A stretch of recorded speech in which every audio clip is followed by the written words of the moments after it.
बबलू, तुम्हारे जीवन में बहुत जल्द चमत्कार होगा। गीता, देखो, पंडित जी ने झूठ कहा था। चमत्कार की जगह उल्टा मुझे चोट लग गई। अब अब काम नहीं कर पाऊंगा। कौन बोल रहा है यहाँ? क्या मैं पागल हो गया हूँ? मैं एक जादुई कुल्हाड़ी। बहुत साल पहले एक गांव में एक गरीब लकड़हारा रहता था। आज कुल्हाड़ी को पहना कर देता हूँ। लकड़ियाँ काटूंगा और उन्हें गांव में बेच दूंगा। हो सकता है आज थोड़े पैसे ही आ जाएं। वैसे तो 1 महीना हो गया, कुछ ज्यादा पैसे नहीं मिले। अब तो घर का अनाज भी खत्म हो रहा है। ऐसा ही रहा ना तो गीता चिल्लाने लगेगी और परेशान होगी। अकेले में क्या बड़बड़ा रहे हो? सीधा मुझसे ही कह दो। तुम्हें लगता है तुम्हारे कम पैसे लाने पर मैं तुम पर चिल्लाऊंगी? मेरे पिताजी ने मुझे ऐसे संस्कार नहीं दिए। उन्होंने कहा था कि बेटी, पति जैसी रखे वैसे रहना। वो तुम्हारा घर है, उसे चलाने की जिम्मेदारी तुम्हारी है। पति के साथ कभी कलेश मत करना। पति की ढाल बनना, उसके दुख का कारण नहीं। हाँ गीता, तुम्हें पाकर तो मैं धन्य हो गया, लेकिन मेरी भी तो कुछ जिम्मेदारी बनती है। हमारे पुरखों से हम लकड़हारे का ही काम करते आ रहे हैं। लकड़ियां काट कर लाते थे, उनका एक गट्ठा बनाकर रख देते थे और फिर गांव वाले लकड़ियां खरीदने आते थे और उसी से हमारा गुजारा चलता था। ना तो पूर्वज अमीर थे और अब ना हम आगे कुछ अच्छा काम कर रहे हैं। अब इस लकड़ी काटने के अलावा मुझे तो कोई काम आता भी नहीं है। कोई बात नहीं, हमेशा समय एक जैसा थोड़ी रहता है। दिन बदल जाते हैं और समय भी।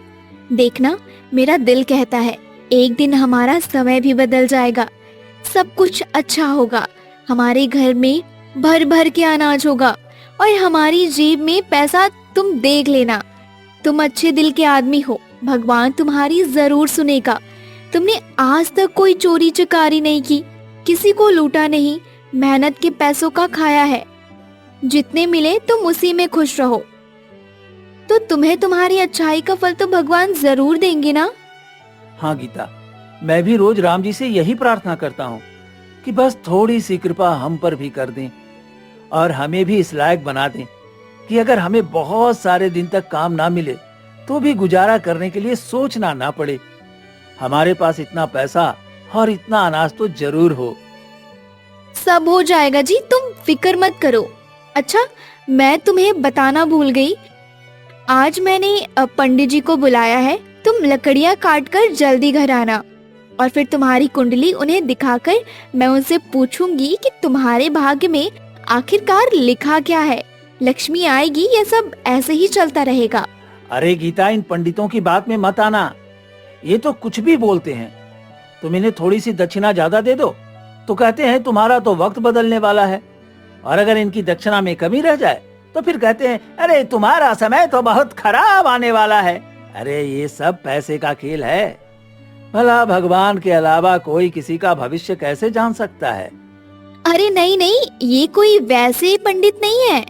ये बहुत पहुँचे हुए पंडित जी हैं। इनकी कही एक भी बात आज तक गलत साबित नहीं हुई है। इनको और किसी ने नहीं बल्कि मेरे पिताजी ने भेजा है, और मेरे कहने पर हमारे लिए भी ये बरसों से भविष्यवाणी करते आए हैं। और अब मैं चाहती हूँ कि आपके लिए भी ये भविष्यवाणी करें और बताएं कि आपका भाग्य कैसा होगा। अरे गीता, तुम तो जानती हो मैं तुम्हारी बात कभी नहीं टाल सकता, तो इसलिए जैसा तुम कहोगी मैं वैसा ही करूँगा। तुम कहती हो लकड़ियाँ काट कर जल्दी आ जाओ तो मैं आ जाऊंगा, पर हाँ, मैं पहले ये देखूंगा कि वो लकड़ियाँ बिक जाए। तुम्हारे पंडित जी की दक्षिणा भी तो देनी है। दक्षिणा की चिंता आप मत करिए, वो मैं दे दूंगी। पिछली बार जब मायके गई थी तो पिताजी ने कुछ पैसे दिए थे। मैंने तुम्हें बताया नहीं, वही मैंने अभी तक संभाल के रखे हैं। अब तुम तो पिताजी से नेक तक नहीं लेते, लेकिन अपनी बेटी को तो वो कुछ ना कुछ देंगे ना, तो बस उसी में से दक्षिणा दे दूंगी। अरे तुम्हारे पास तो हर समस्या का समाधान है। मैं तो तुम्हारे पिताजी से कुछ इसलिए नहीं लेता कि कहीं उन्हें ऐसा न लगे कि मेरा दामाद लालची है। नहीं, वो तो आपकी बहुत तारीफ करते हैं। वो आपके बारे में ऐसा कभी नहीं सोच सकते। उनको पता है कि उनका दामाद कितना ईमानदार और स्वाभिमानी है, जो कभी किसी से मदद नहीं मांगता। बस अपना मेहनत का खाता है और अपनी बीवी को भी खिलाता है। चलो गीता, तुम कहती हो तो मान जाता हूँ, लेकिन अभी कुछ लकड़ियाँ काट लूं। पड़ोस का रामू कह रहा था कि उसके घर में हवन है, तो वहाँ पर लकड़ियाँ देकर आता हूँ। ठीक है जी, अब जाइए। लकड़हारा लकड़ी काट कर लाता और रामू को दे देता है। चलो, इस लकड़ी के 20 रुपए मिल गए। अब तो कई दिनों का राशन आ जाएगा। आज तो लगता है कि भाग सा खुल गया है। जैसे ही लकड़ी लाई, सारी बेच दी और पैसे भी तुरंत आ गए। ये बढ़िया है। पर रामू कह रहा था कि लकड़ी चंदन की होती तो बहुत अच्छा होता। अरे अब उन्हें कौन बताए कि चंदन लेने तो कोसों दूर जाना पड़ेगा और 3-4 दिन लग जाएंगे। और फिर चंदन की लकड़ी महंगी भी तो कितनी है, उसका दाम गांव वाले क्या चुका पाएंगे। बातें तो करते हैं जैसे इनके पास बहुत पैसे हों। अरे हवन में चंदन की लकड़ियां चलाएंगे। चलो भाई, मुझे क्या है, मैं तो घर को चलता हूँ। गीता, अरे ओ गीता, हाँ देखो मैं आ गया और आज खुशखबरी भी लाया हूँ। गीता, तुम खुशखबरी बाद में सुनना, पहले इधर आओ, बैठो। पंडित जी भी आ गए हैं। पंडित जी, आपको मेरा दंडवत प्रणाम। तुम्हारा भविष्य उज्जवल रहे बच्चा। उम्मीद करता हूं कि तुम ठीक होगे। अरे पंडित जी, सुबह से तो ठीक नहीं था, क्योंकि कुछ पैसों की व्यवस्था में कमी आ रही थी और कुछ काम भी ठीक से नहीं हो रहा था। लेकिन अभी थोड़ा ठीक लग रहा है, क्योंकि अगले 1 महीने के राशन का इंतजाम हो गया है। बस हम तो ऐसे ही जी रहे हैं पंडित जी। अरे बेटा, लाओ अपनी जन्म कुंडली लाओ, मैं देखकर बताता हूँ कि तुम्हारे जीवन से ये समस्या कब तक जाने वाली है। कौन से ऐसे ग्रह चल रहे हैं जिसकी वजह से तुम्हें इतनी सारी मेहनत करने के बाद भी उसका कुछ खास फल नहीं मिलता। हाँ पंडित जी, मैं अभी इनकी कुंडली लेकर आती हूँ। पंडित जी, क्या आप सच में भविष्य बता सकते हैं? अरे हाँ बच्चा, मैं कोशिश तो पूरी करूंगा। अब आगे भगवान की मर्जी। ठीक है पंडित जी, आप कुंडली देखिए।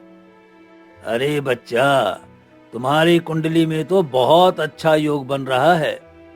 अब तक जो समस्याएं तुम्हारे जीवन में थीं, ऐसा लग रहा है कि वो समस्याएं बहुत जल्द ठीक होने वाली हैं। और जिन पैसों की तुम्हें इतनी चिंता रहती है ना, वो धन तो तुम्हारी तरफ अपने आप आएगा और तुम खूब कमाई करोगे। पर पंडित जी, ऐसा कैसे होगा? मैं ठहरा एक मामूली लकड़हारा और लकड़ियां बेचकर गुजारा करता हूँ, तो फिर धन मेरी तरफ कैसे आएगा? मैं कोई व्यापारी भी नहीं जो व्यापार से मुनाफा होगा। अरे मैं तो जितनी लकड़ियां काटता हूँ उसे ही बेचकर उसी से घर चलाता हूँ, तो फिर ये सब कैसे होगा? अरे जब भगवान का चक्र घूमता है ना बेटा, तो फिर भाग्य बदलने में देर नहीं लगती। तुम बस भगवान से प्रार्थना करो, तुझे और कुछ नहीं करना है। देखना, तेरे दिन बहुत जल्दी बदलने वाले हैं और तू खुशहाल जीवन जिएगा। पंडित जी, सच कहूं तो ऐसी बातों पर यकीन करना मेरे लिए मुश्किल है, लेकिन फिर भी मैंने आपकी बहुत तारीफ सुनी है गीता से, इसलिए जैसा आप कहें मैं मान लेता हूं। तो फिर बेटा ठीक है, मैं यहां से चलता हूं, मुझे कहीं और भी जाना है। पंडित जी, अपनी दक्षिणा तो लेते जाइए। अगर मेरी भविष्यवाणी सही साबित होती है तो दक्षिणा भी जरूर लेकर जाऊंगा, नहीं तो तुम्हारे पैसे बर्बाद हो जाएंगे ना। नहीं नहीं पंडित जी, ऐसी कोई बात नहीं है। अरे नहीं बेटी, तुम्हारे पिताजी से मेरी खूब बनती है। उनकी बेटी मेरी बेटी, मैं तो यहाँ अपनी बेटी समझकर आ गया। मुझे अपनी बेटी से कोई दक्षिणा नहीं चाहिए। अब चलता हूँ बेटी।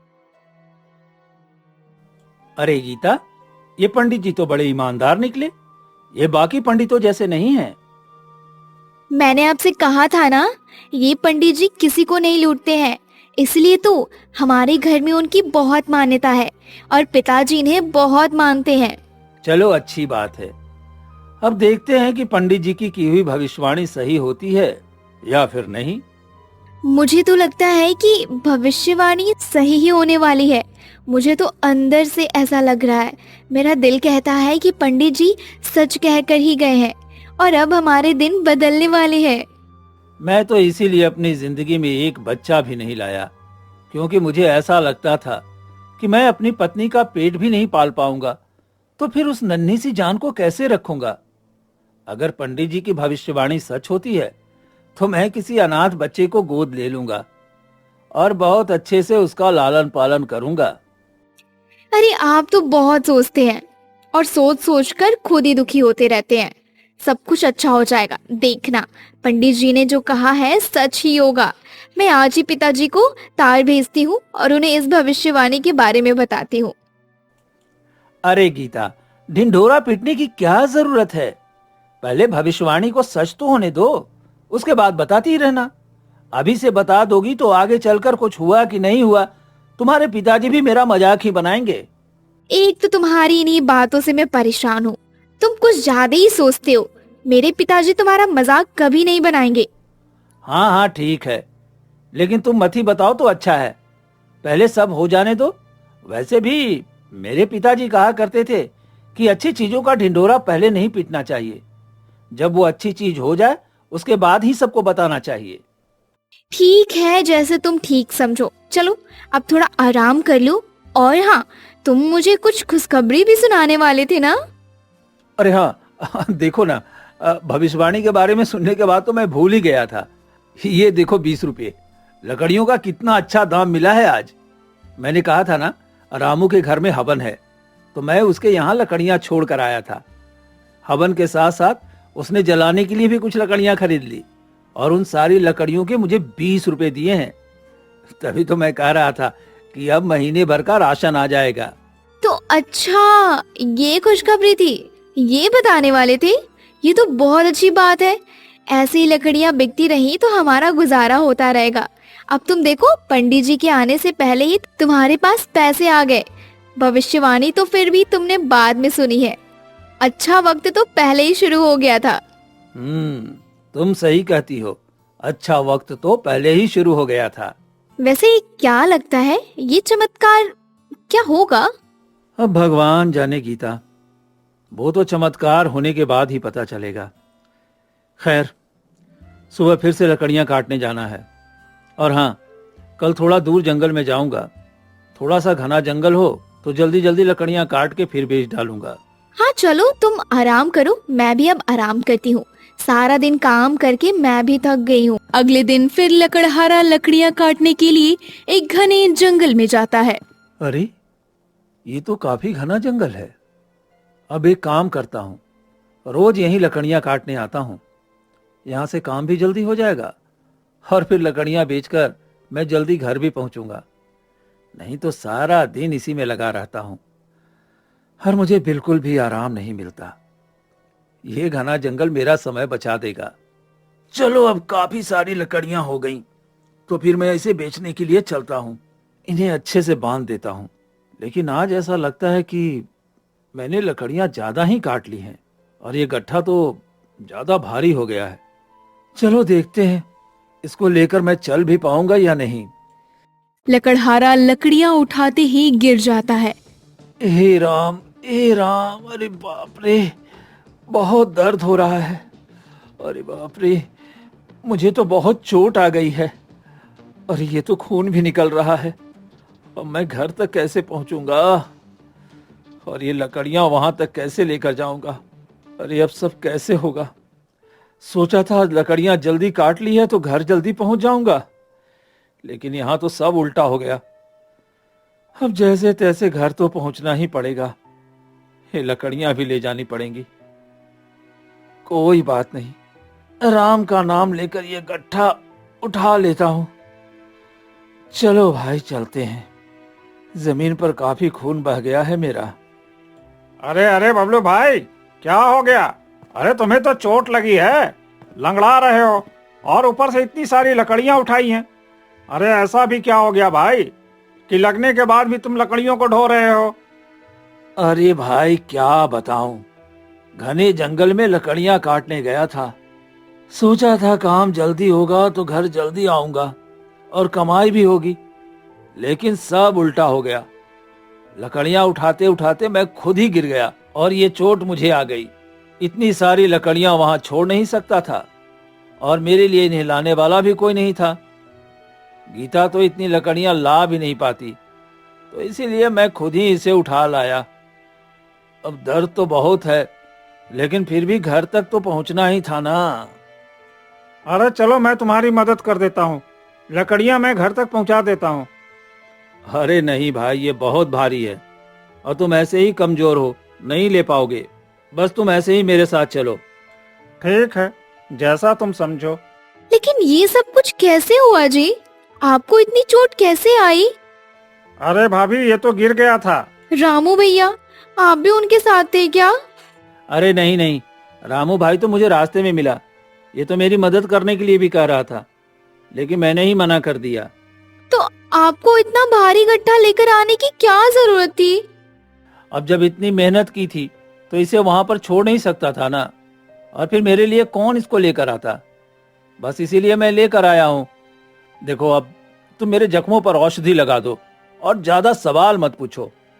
ठीक है, मैं लगा देती हूँ। पर बबलू, अब तुम इन सारी लकड़ियों का करोगे क्या? तुम तो चल फिर भी नहीं सकते, तो इन्हें कैसे बेचोगे?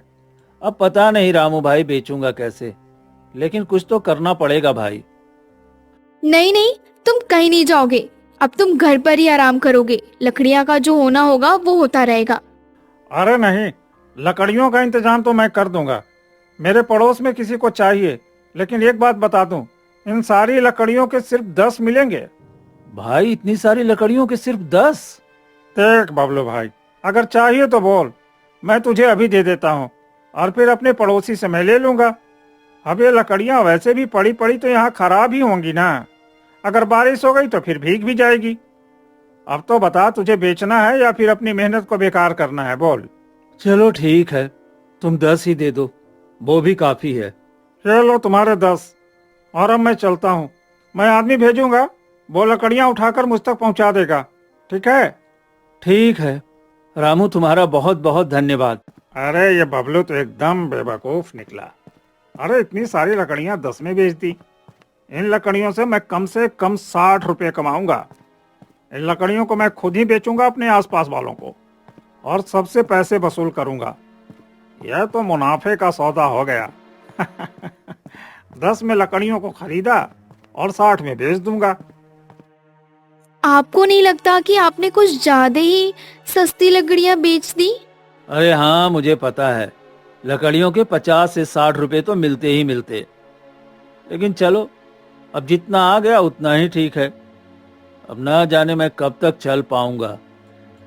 तुम्हारे जख्म जल्दी भर जाएंगे। ये औषधि बहुत अच्छी है। अब देखो ना गीता, पंडित जी की भविष्यवाणी के बाद तो सब कुछ उल्टा होने लगा है। अरे उन्होंने तो कहा था कि दिन बदलेंगे, उनकी भविष्यवाणी के बाद तो दिन और बुरे हो गए हैं। मुझे अब चोट भी लग गई है, न जाने कितने दिनों के बाद अब उठ पाऊंगा और काम कर पाऊंगा। तुम हिम्मत मत हारो, सब ठीक होगा। क्या पता भगवान हमारी परीक्षा ले रहे हो, उसे बड़े चमत्कार से पहले। अरे मुझे नहीं लगता गीता कि कोई चमत्कार होने वाला है। उल्टा अब तो हालत और बिगड़ गए हैं। चलो आराम करते हैं, सो जाते हैं। अब और कर भी क्या सकता हूँ। अरे तुम्हारे पंडित जी की बात तो एक किस्म से झूठी निकली। तुम गलत मत सोचो, भगवान से बस प्रार्थना करो। हाँ, मेरे पास कोई और उपाय भी नहीं है। 2 दिन बाद बल्लू फिर से लकड़ियाँ काटने के लिए निकल जाता है, उसी घने जंगल में। गीता की औषधि ने काम तो किया है।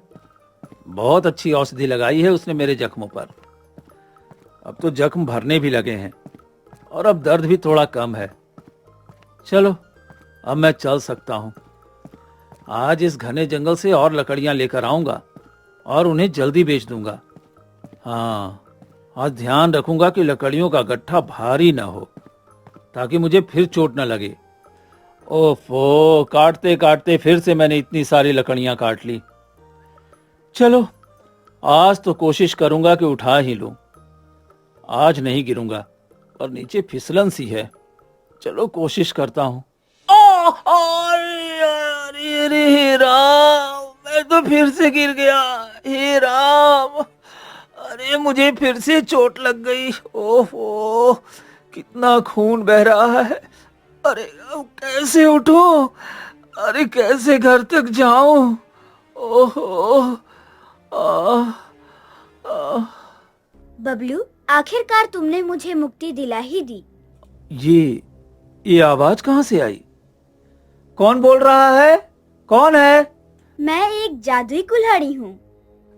जादुई कुल्हाड़ी? लेकिन मुझे यहाँ कोई जादुई कुल्हाड़ी नजर नहीं आ रही है। अब तो नजर आ रही हूँ ना। तुम जमीन फाड़ के कैसे निकली? और तुम बोल कैसे सकती हो? अरे क्या मैं कोई सपना तो नहीं देख रहा हूँ? या फिर चोट लगने से मेरा दिमाग घूम गया है? अरे नहीं, क्या मैं पागल हो गया हूँ?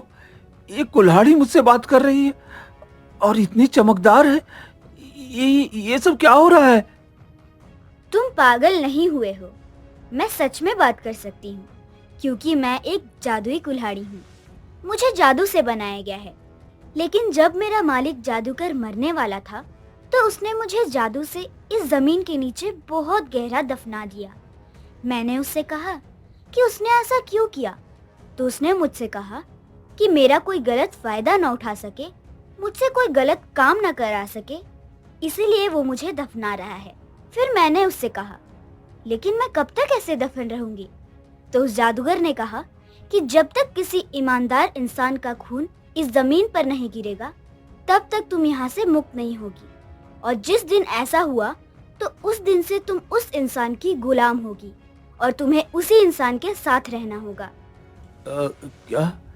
क्या ये सब कुछ सच है या मेरा कोई भ्रम? ये सब कुछ सच है बल्लू, मैं तुम्हारे सामने हूँ। तो तुम मुझे कोई जादू करके दिखाओ। तुम जो बोलोगे मैं वो करूँगी। तुम बताओ, तुम्हें कौन सा जादू देखना है? इन सभी लकड़ियों को चंदन की लकड़ी बना दो। उसके लिए तुम्हें इन लकड़ियों के साथ मुझे एक बार स्पर्श कराना होगा। ठीक है। अरे ये क्या? ये सब लकड़ियां तो लाल चंदन की हो गई। और लाल चंदन की कीमत तो बहुत है। अरे ये तो चमत्कार है। यही वो चमत्कार है जो पंडित जी ने कहा था। अरे उन्होंने कहा था मेरा वक्त बदलने वाला है और मेरे जीवन में बहुत कुछ अच्छा होने वाला है। अरे तुम उनकी ही भविष्यवाणी का नतीजा हो। मैं ये सब तो नहीं जानती, लेकिन हाँ, तुमने मुझे मुक्ति दिलाई है। अब तुम मेरे मालिक हो, तो तुम जैसा कहोगे मैं वैसा करूँगी। तो फिर मेरे जख्मों को ठीक कर दो। जो हुक्म। अरे वाह, मेरे जख्म तो बिल्कुल ठीक हो गए। ये बहुत अच्छी बात है। क्या और कुछ है जो तुम मुझसे करवाना चाहते हो? मैं चाहता हूँ ये लकड़ी का गट्ठा अपने आप मेरे घर तक पहुँच जाए। जो हुक्म मेरे मालिक। बल्लू बहुत खुश होता है और कुल्हाड़ी लेकर घर की तरफ बढ़ता है। अरे तुम अब आए हो? ये लकड़ियाँ तो कब से यहाँ पड़ी हैं। और ये चंदन की लकड़ियाँ तुम कहाँ से लाए हो? वो भी लाल चंदन। ये तो कोसों कोसों दूर मिलता है। हमारे आसपास तो लाल चंदन है ही नहीं। पर ये लाल चंदन की लकड़ियाँ कहाँ से लाए और कब यहाँ रख कर गए? मैंने तो तुम्हें देखा ही नहीं। अरे जल्दी घर के अंदर चलो, मैं तुम्हें कुछ बताना चाहता हूँ। अरे खजाना ही हाथ लगा है गीता, खजाना ही हाथ लगा है। पंडित जी की बात सच हो गई। ये कुल्हाड़ी देखो। इतनी चमकदार कुल्हाड़ी तुम्हें कहाँ से मिली? ये तो देखने में बहुत सुंदर है। तुम्हारी कुल्हाड़ी तो ऐसी नहीं थी। अरे ये कोई मामूली कुल्हाड़ी नहीं है, ये एक जादुई कुल्हाड़ी है और ये मुझे उस जंगल से मिली है जहाँ मैं लकड़ियाँ काटने गया था। मैं नहीं मानती, ऐसा कैसे हो सकता है? मालकिन, मानना तो आपको पड़ेगा। हे राम, ये कुल्हाड़ी बोलती है। गीता, मैं भी ऐसे ही चौंक गया था। ये कुल्हाड़ी सचमुच में बोलती है और ये जादू से सब कुछ कर सकती है।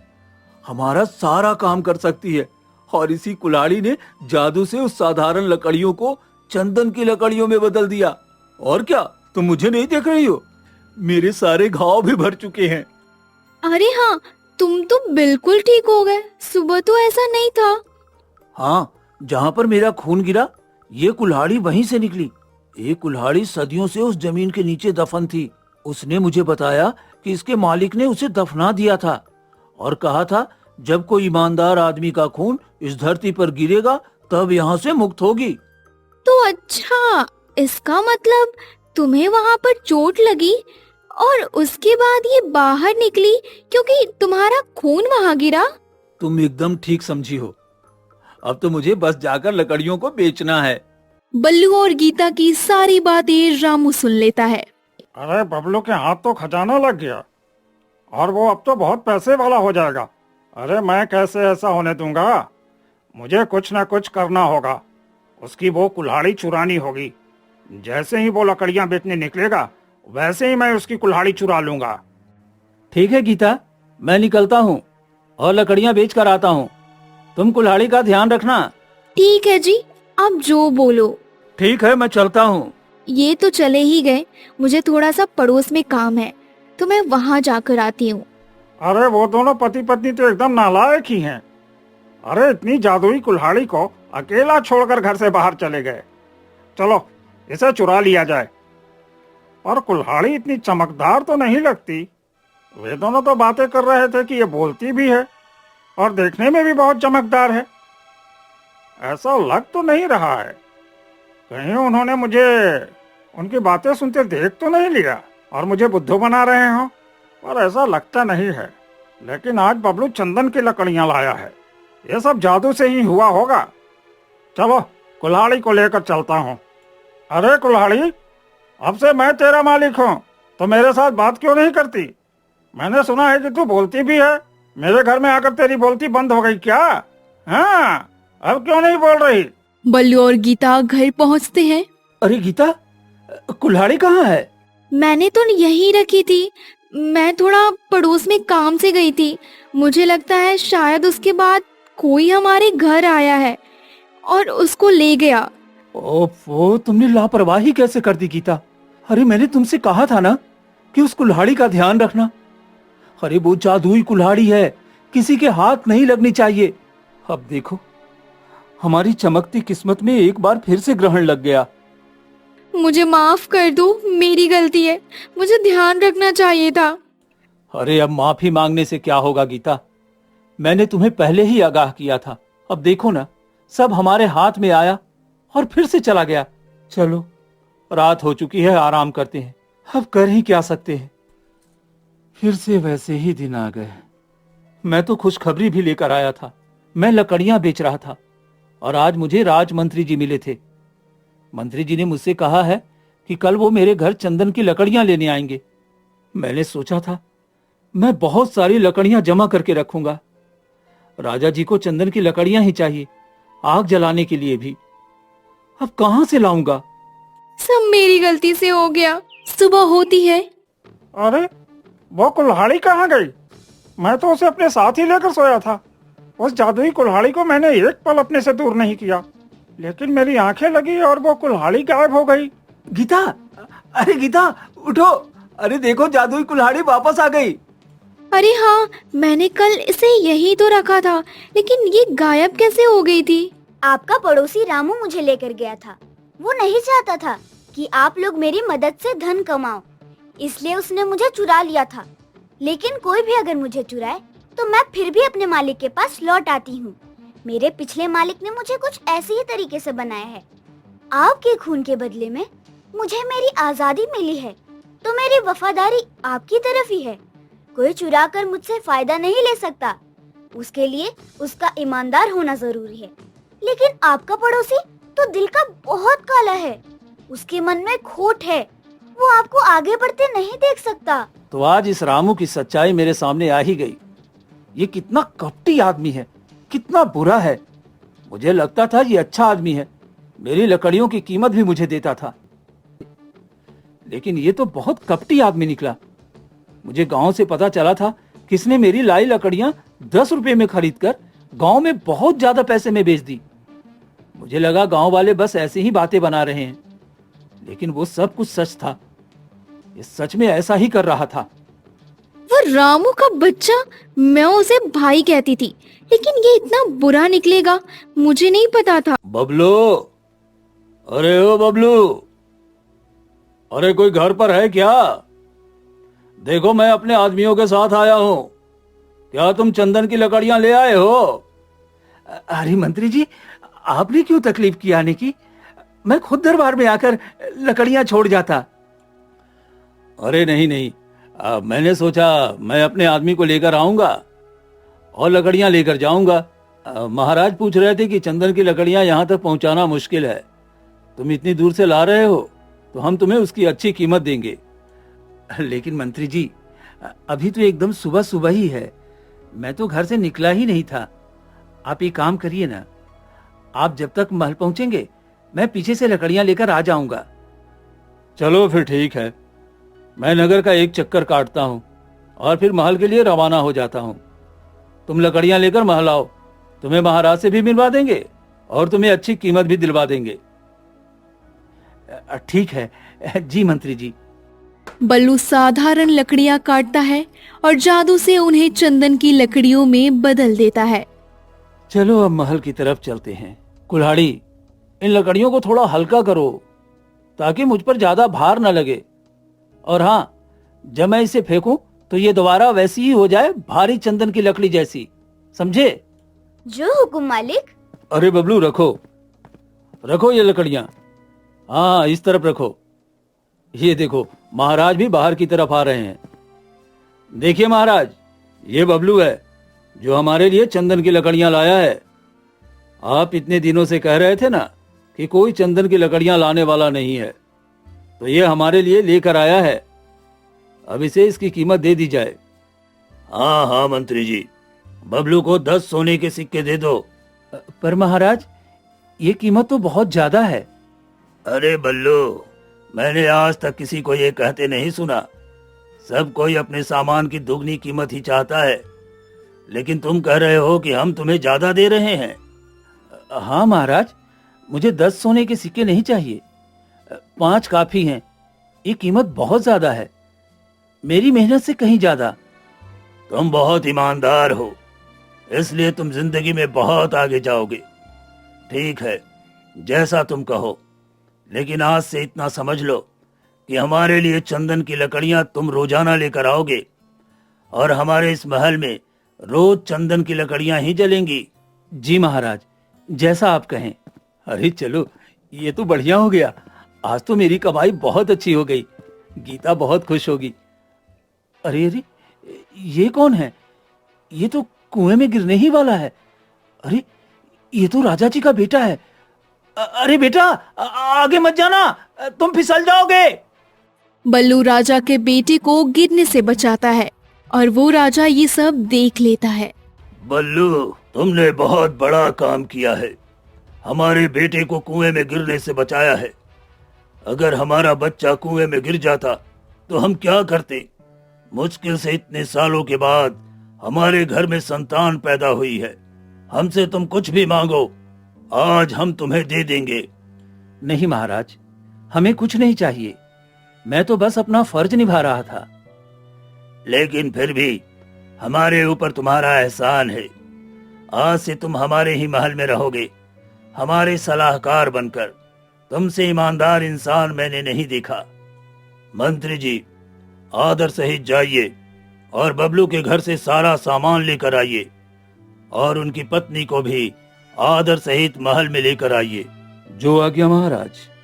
इस तरह ईमानदारी से साधारण लकड़हारे की तकदीर खुल जाती है और वो राजा का सलाहकार बन जाता है। और दूसरी तरफ रामू बस अपनी जलन के मारे कूदता रहता है। कहानी पसंद आई हो तो लाइक करें, शेयर करें और कमेंट भी करें और चैनल को सब्सक्राइब कर